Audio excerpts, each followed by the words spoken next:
হয়, আমিতো continuously monitoring কৰি আছোঁ। যিমান তাৰিখে আমি গম পাইছোঁ কাৰ্বি আংলঙৰ পৰা অহাৰ তেতিয়াৰ পৰাই আমি কণ্টিনিউৱাছলি মনিটৰিং কৰি আছোঁ। ৰুবুল আলী তেখেতক একদম দায়িত্ব দিয়া গৈছে, তেখেতে গোটেইখিনি তদাৰক কৰি আছে, আমাক জনাই আছে। ময়ো 2-3 দিন আহি চাইছোঁ। তাৰপিছত আমাৰ ডক্টৰ বড়ি পংকা ডক্টৰ তেখেতেও চিকিৎসা কৰি আছে, আৰু আমাৰ CWRC কাজিৰঙা ডক্টৰ মেহেদি হাছান তেখেতেও কণ্টিনিউৱাছলি মনিটৰিং কৰি আছে। তেখেতেও আহিছে, পৰহি আহিছে, আজি আহিছে। এতিয়া ধৰি লওক আমাৰ আকৌ তেওঁ মেডিকেশ্যন কিছুমান দি গৈছে, তেওঁ অলপ নিৰীক্ষণো কৰিলে বস্তুখিনি। বাকী এতিয়া তেওঁ যোনখিনি মানে ট্ৰিটমেণ্টৰ সেইখিনি বিষয়ে তেওঁ ক'ব পাৰিব কেনেকৈ কি কৰিব লাগিব। ট্ৰিটমেণ্ট বুলি ক'লে যিটো প্ৰথমতে ফাৰ্ষ্ট মোৰ যিটো অবজাৰ্ভেশ্যন, তাৰ যিটো আপোনাৰ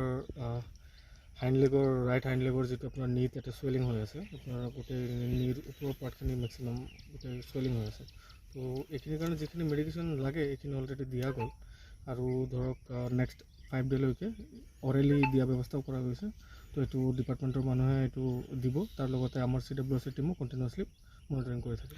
হাতীটোক ট্ৰেংকুলাইজ কৰিবলগীয়া হ'ব পাৰে নেকি আপোনাৰ মতে? এইটো চাওক, একজেক্টলি ট্ৰেংকুলাইজ কৰিবলগীয়া হ'ব নে নাই এইটো মই একজেক্টলি আপোনাক এতিয়াই নকওঁ। যদি আমি ভাবোঁ যে তাক দৰকাৰ আছে ট্ৰেংকুলাইজ কৰা, তেতিয়াহে আমি কৰিম। যদি নাই, আননেচেচাৰিলি আমি একো ট্ৰেংকুলাইজ নকৰোঁ। আপোনাৰ অৰেলি মেডিকেশ্যন 1 নম্বৰ থাকে, যেনেকৈ কলত বা কলগছৰ মাজত কেতিয়াবা আমি টেবলেট আমি সোমাই দিওঁ, বলাছ আমি দি দিওঁ, তেনেকুৱাও দিয়া গৈছে।